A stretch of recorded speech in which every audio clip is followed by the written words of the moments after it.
Hello guys, welcome to our YouTube channel study with miss Agarwal. आज मैं आपके लिए मैथ्स का एक लेसन प्लान लेकर आई हूँ जिसका टॉपिक है प्रॉफिट एंड लॉस, लाभ हानि। ये क्लास 7th के लिए है।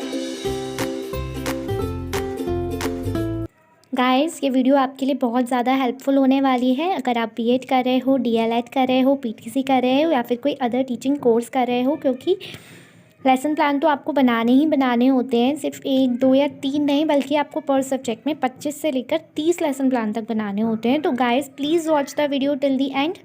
हम अपनी इस वीडियो में ये देखेंगे कि लेसन प्लान कैसे बनाते हैं। देखिए, सबसे पहले हम जिस दिन आपने ये लेसन प्लान पढ़ाया हो वो उस दिन की डेट लिखते हैं। जैसे दिनांक में मैंने ये 11 तारीख को पढ़ाया है, इसलिए मैंने 11 डेट लिखी है। फिर जिस विद्यालय में आप लेसन प्लान पढ़ाने जाते हो उस विद्यालय का नाम लिखते हैं। विषय में जिस विषय पे आपने लेसन प्लान पढ़ाया हो वो विषय लिखते हैं। उप विषय में मैंने अंगणित लिखा है, क्योंकि प्रकरण में हमारा लाभ हानि जो है वो अंगणित में आता है, इसलिए अंगणित लिखा गया है। प्रकरण लाभ हानि है, इसे जो भी हमारा प्रकरण होगा उसे हम अंडरलाइन करेंगे और इन्वर्टेड कॉमास में लिखेंगे। कक्षा ये 7th क्लास के लिए है, इसलिए मैंने 7th लिखा है। कालांश में हमारा ये मैंने 4th पीरियड में पढ़ाया है, इसलिए 4th लिखा है। अवधि 35 मिनट के लिए पढ़ाया है, इसलिए अवधि 35 मिनट आई है। सामान्य उद्देश्य, गणित के जितने भी लेसन प्लान बनाएंगे आप सब में यही सामान्य उद्देश्य लिख देंगे। जैसे फर्स्ट वन इज छात्रों में गणित के प्रति सकारात्मक दृष्टिकोण विकसित करना, छात्रों को गणित के नियमों से परिचित कराना, छात्रों को गणित की व्यवहारिक योग्यता का ज्ञान देना, छात्रों की तार्किक एवं मानसिक शक्तियों का विकास करना। विशिष्ट उद्देश्य में बस हमारा प्रकरण चेंज करेंगे हम, बाकी ये भी सभी लेसन प्लान में सेम आएंगे। जैसे पहला ज्ञानात्मक स्तर, छात्र लाभ हानि पहचानने में समर्थ होंगे, छात्र लाभ हानि का प्रत्यय स्मरण कर सकेंगे। नेक्स्ट वन इज बोधात्मक स्तर, छात्र लाभ हानि का उदाहरण प्रस्तुत कर सकेंगे,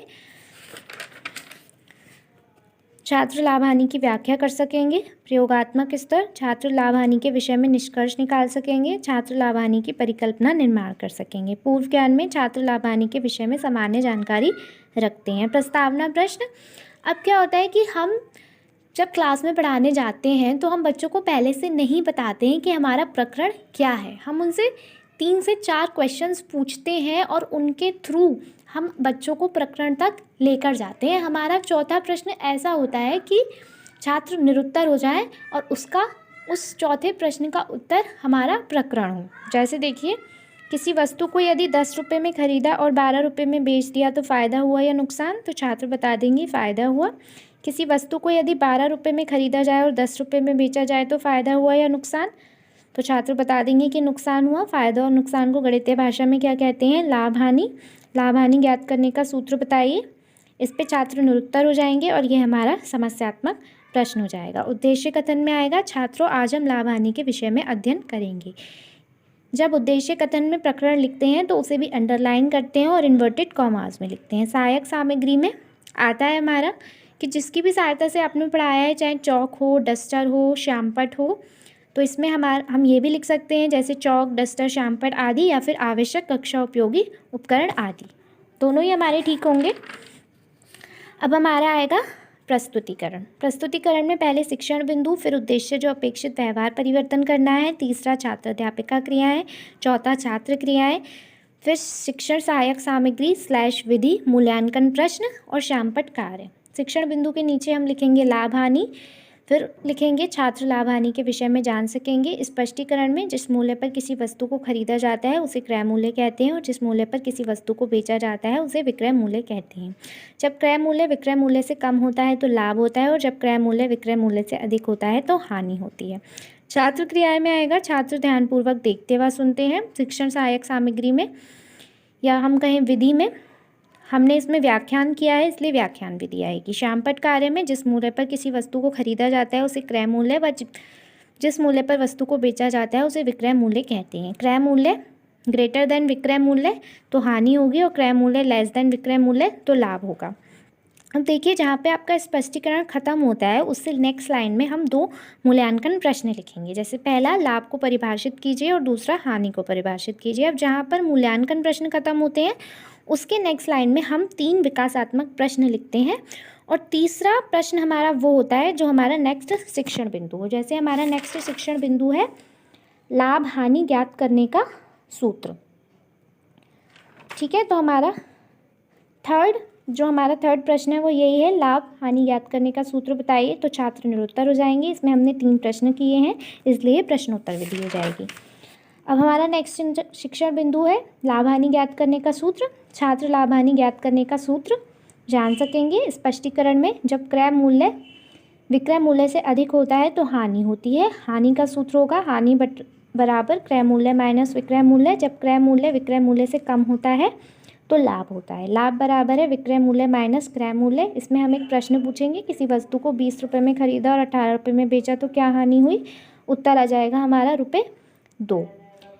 छात्र क्रियाएं में छात्र ध्यानपूर्वक देखते व सुनते हैं। पट कार्य में हानि बराबर क्रय मूल्य माइनस विक्रय मूल्य, लाभ बराबर विक्रय मूल्य माइनस क्रय मूल्य। उदाहरण में किसी वस्तु को 20 रुपये में खरीदा और 18 रुपये में बेचा तो क्या हानि हुई।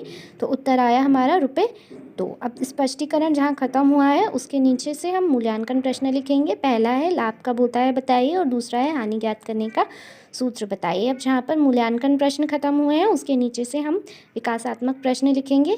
3 विकासात्मक प्रश्न पूछेंगे और तीसरा हमारा नेक्स्ट शिक्षण बिंदु से रिलेटेड होना चाहिए। पहला है हमारा लाभ ज्ञात करने का सूत्र बताइए। तो छात्र बता देंगे लाभ बराबर विक्रय मूल्य माइनस क्रय मूल्य।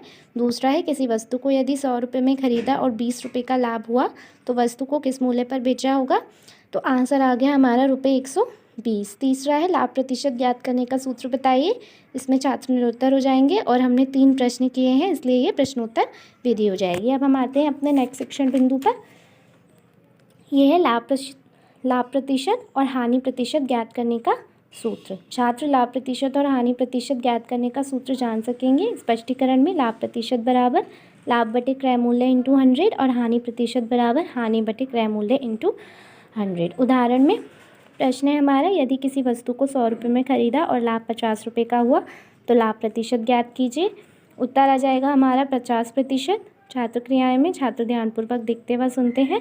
इसमें हमने व्याख्यान किया है इसलिए विधि हमारी व्याख्यान विधि हो जाएगी। श्यामपट्ट कार्य में लाभ प्रतिशत का सूत्र, हानि प्रतिशत का सूत्र और जो हमने प्रश्न किया है उसे श्यामपट्ट पर लिखना पड़ेगा। अब जहाँ पर हमारा स्पष्टीकरण खत्म हुआ है उसके नीचे से हम 2 मूल्यांकन प्रश्न लिखेंगे। पहला लाभ प्रतिशत का सूत्र बताइए और दूसरा हानि प्रतिशत का सूत्र बताइए। अब नेक्स्ट आएगा हमारा श्यामपट्ट सारांश। इसमें वैसे ही लिखते हैं पहले दिनांक, फिर विषय, उपविषय, प्रकरण, कक्षा, कालांश, अवधि। अब श्यामपट्ट सारांश में हमने ऐसा लिखते हैं कि जो हमारे 3 शिक्षण बिंदु थे वो इसमें कवर हो जाएं। जैसे पहले हमने लिखा है कि लाभ क्या होता है और हानि क्या होती है, क्रय मूल्य विक्रय मूल्य क्या होता है, लाभ का सूत्र क्या होता है, हानि का सूत्र, लाभ प्रतिशत का सूत्र और हानि प्रतिशत का सूत्र। फिर हमारा नेक्स्ट आया पुनरावृत्ति।